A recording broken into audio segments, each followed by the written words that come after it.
আসসালামু আলাইকুম ওয়া রাহমাতুল্লাহি ওয়া বারাকাতুহু। সম্মানিত দর্শক শ্রোতা, আজকে জামাতে সালাত আদায়ের ব্যাপারে কিছু গুরুত্বপূর্ণ মাসালা আলোচনা করব। এগুলো হচ্ছে, যদি জামাতে ইমামের সাথে 7 রাকাত বিশিষ্ট ফরজ সালাতের 3 রাকাত না পাওয়া হয়, তখন বাকি নামাজগুলো কীভাবে আদায় করবে, অথবা 3 রাকাত বিশিষ্ট সালাতের 2 রাকাত যদি না পায়, অর্থাৎ 1 রাকাত পেল 2 রাকাত পেল না, তখন বাকি 2 রাকাত সালাত কীভাবে আদায় করবে, এই সম্পর্কিত মাসালা।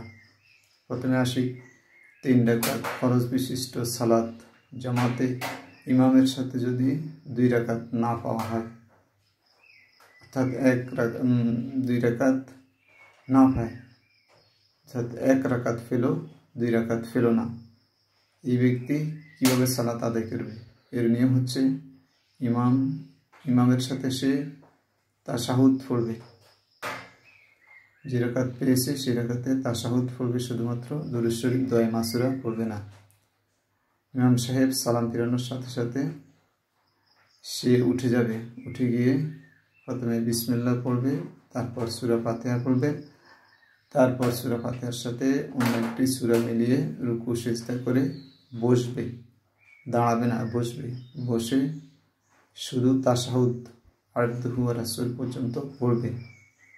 পড়ে সে উঠে যাবে, উঠে গিয়ে বিসমিল্লাহ পড়ে সূরা ফাতিহা পড়ে অন্য একটি সূরা মিলাবে, সূরা মিলিয়ে রুকু সিজদা করে বসে তাশাহুদ, দুরূদ শরীফ, দোয়া মাসুরা পড়ে 2 দিকে সালাম ফিরিয়ে সালাত শেষ করবে।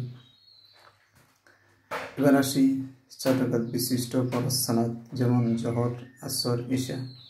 এই সালাতগুলোর মধ্যে জামাতে ইমামের সাথে যদি কোনো ব্যক্তি 3 রাকাত পায়নি, 1 রাকাত পেয়েছে, অর্থাৎ 1 রাকাত পেয়েছে, 3 রাকাত সালাত পায়নি, তখন ওই ব্যক্তি এইভাবে বাকি সালাতগুলো আদায় করবে। সে ইমামের সাথে যে রাকাত পেয়েছে সেই রাকাতে ইমামের সাথে শেষ বৈঠকে তাশাহুদ পড়বে। ইমামের সাথে তাশাহুদ পড়ার পর দুরূদ শরীফ দোয়া মাসুরা পড়বে না। এরপর ইমাম সালাম ফিরানোর পরে সে দাঁড়িয়ে যাবে, দাঁড়িয়ে গিয়ে প্রথমে বিসমিল্লাহ পড়ে সূরা ফাতিহা পড়বে, সূরা ফাতিহার পর অন্য একটি সূরা মিলাবে, সূরা মিলিয়ে রুকু সিজদা করে সে বসে যাবে, দাঁড়াবে না, বসবে।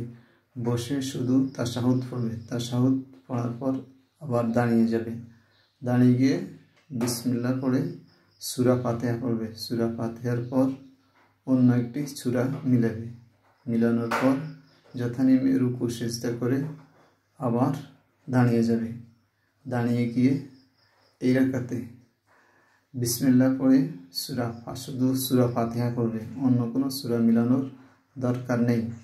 শুধুমাত্র সূরা ফাতিহা পড়ে রুকু সিজদা করে বসে তাশাহুদ, দুরূদ শরীফ, দোয়া মাসুরা পড়ে উভয় দিকে সালাম ফিরে সালাত শেষ করবে। এইভাবে সে সালাত আদায় করবে। আল্লাহ তাআলা আমাদেরকে বুঝার তৌফিক দান করুক। ভিডিওটি পছন্দ হলে লাইক করবেন এবং সাবস্ক্রাইব করবেন এবং শেয়ার করে অন্যদেরকে জানিয়ে দিবেন, এতে আমরা সকলেই সাদকায়ে জারিয়ার সওয়াব পাবো। আল্লাহ তাআলা আমাদেরকে তৌফিক দান করুক। আমিন।